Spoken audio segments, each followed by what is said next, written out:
Mumbai underworld में एक से बढ़कर एक डॉन पैदा हुए और पुलिस या दुश्मन की गोली का शिकार होकर इस दुनिया से चले गए। लेकिन आज हम जिस अंडरवर्ल्ड डॉन की बात कर रहे हैं वो अपने आप में रॉबिन हुड से कम नहीं, क्योंकि डेयरिंग के साथ साथ कद काठी और बॉडी बिल्डिंग में भी वो सबसे आगे था और पढ़ाई लिखाई में भी बहुत अच्छा। लेकिन इसे संगत का असर कहें या फिर किस्मत, वो अपराध के रास्ते पर चल पड़ा। उस समय अंडरवर्ल्ड डॉन करीम लाला और दाऊद इब्राहिम ये दोनों चाहते थे कि उनके रास्ते से वो हट जाए। मुंबई पुलिस के लिए भी वो सरदर्द बन गया और बहुत ही जल्दी पुलिस ने उसका एनकाउंटर भी कर दिया। एक वक्त तो ऐसा भी आया जब अंडरवर्ल्ड के बड़े बड़े डॉन को उससे खतरा महसूस होने लगा। जी हाँ, हम बात कर रहे हैं उस समय के अंडरवर्ल्ड डॉन मन्या सुरभि की। मन्या सुरभि या मन्या भाई के नाम से फेमस, इसे मुंबई का पहला डॉन कह सकते हैं। दाऊद इब्राहिम को अगर अपनी जिंदगी में किसी ने डर का मतलब बताया होगा तो वो सही मायने में मन्या सुरभि ही रहा होगा। ऐसा हम कह क्यों रहे हैं, इस वीडियो को आखिर तक देखने के बाद आप जरूर समझ जाएंगे। तो आइए जानते हैं अंडरवर्ल्ड के सबसे पढ़े लिखे डॉन की पूरी कहानी के बारे में। मन्या सुरभि का जन्म 8 अगस्त 1944 को महाराष्ट्र के रत्नागिरी में हुआ। उसका पूरा नाम मनोहर अर्जुन सुरभि था। साल 1992 में उसके माता पिता 8 साल की उम्र में मनोहर सुरभि को लेकर महाराष्ट्र के रत्नागिरी से मुंबई आ गए। ये लोग मुंबई के एक चौल में रहने लगे। मन्या सुरभि का परिवार एक मिडिल क्लास फैमिली को बिलोंग करता था। आपको बता दें कि मन्या सुरभि की मां ने दूसरी शादी की थी।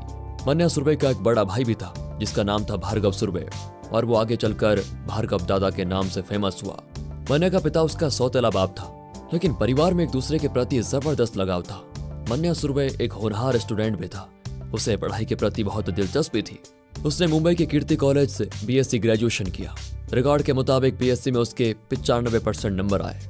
मन्या ने कॉलेज में कभी अपने किसी दोस्त से मारपीट नहीं की। वो हमेशा हर तरह के क्राइम से दूर रहता था। एक तरफ जहां मन्या सुरभि की पहचान एक पढ़े लिखे और अच्छे व्यक्ति के तौर पर होती है, तो वहीं दूसरी ओर उसका बड़ा भाई भार्गव दादा के नाम से पहचाना जाता है, क्योंकि उसने दादागिरी के बल पर पैसे कमाए। इसके अलावा वो शराब का अवैध धंधा भी करता था। आगे चलकर भार्गव दादा ने व्यापारियों से हफ्ता वसूली का काम भी शुरू कर दिया। वो अक्सर ट्रेडिशनल महाराष्ट्रियन ड्रेस में ही रहा करता था। यही उसकी पहचान भी बन गई। इस समय घर का पूरा खर्च भार्गव दादा ही उठाया करता था।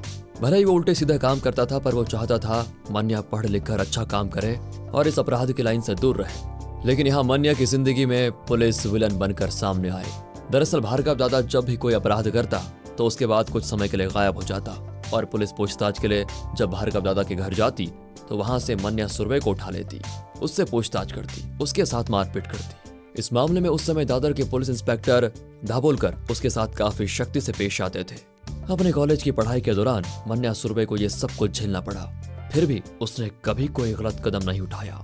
इसके बाद साल आया 1969 जब मन्या ने अपनी ग्रेजुएशन कंप्लीट की और इसी दौरान भार्गव दादा ने प्रभा देवी इलाके में एक व्यापारी से 50,000 की डिमांड की और जब व्यापारी ने पैसे नहीं दिए तो उसने हॉकी और डंडों से व्यापारी को इतना पीटा कि उसकी मौके पर मौत हो गई।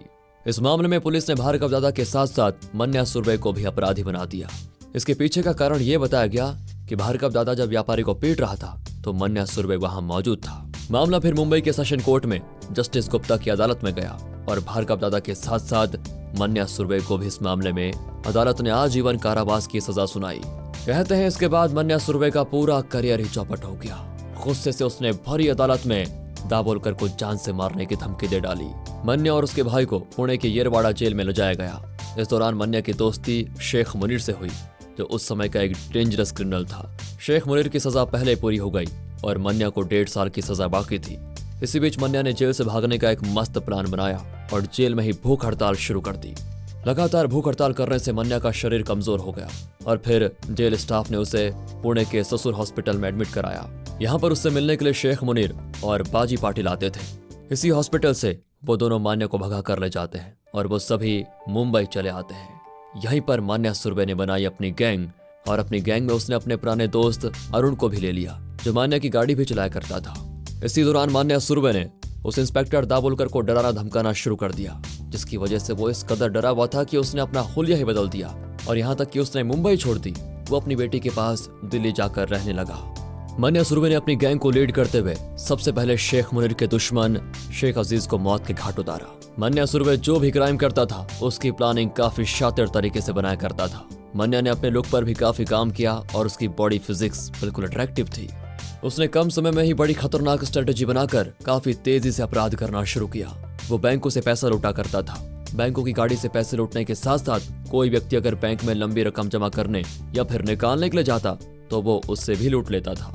बड़ी जल्दी उसने मुंबई पर अपना आतंक जमा लिया, यहाँ तक कि दाऊद इब्राहिम की गैंग भी मन्या सुरवे से डरने लगी। उस समय दाऊद इब्राहिम का बड़ा भाई साबिर इब्राहिम गैंग को चला रहा था। इधर दाऊद गैंग और पठान गैंग में आए दिन लड़ाइयां होती रहती थी।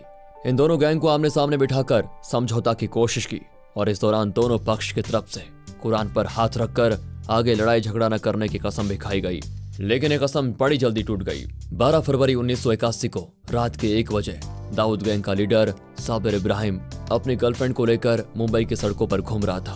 तभी उसने नोटिस किया कि एक सजी धजी एम्बेसडर उसका पीछा कर रही है। लगभग 1 बजे थे। वो पेट्रोल पंप से पेट्रोल भरवाने के लिए अपनी कार से नीचे उतरा। उसी समय पीछा कर रही एम्बेसडर कार भी वहां पहुंची। उस कार से मान्या सुरवे, पीरजादा और आलमजेब नीचे उतरे और साबिर इब्राहिम पर फायरिंग करना शुरू कर दिया। साबिर की मौके पर ही मौत हो गई। इस घटना ने दाऊद इब्राहिम को और भी ज्यादा डेंजर बना दिया और अब वो अपने भाई के कातिलों के पीछे पड़ गया था। उसने मन्या सुरवे को मारने की कसम खा ली और 11 जनवरी 1982 को मन्या सुरवे एक लड़की को लेकर खंडाला जाने की तैयारी में था। इस समय वडाला के अंबेडकर कॉलेज के बाहर पुलिस मन्या सुरवे का इंतजार कर रही थी और जैसे मन्या सुरवे अपनी कार लेकर पहुंचा, उस पर पुलिस ने फायरिंग शुरू की और इस फायरिंग में मन्या सुरवे मारा गया।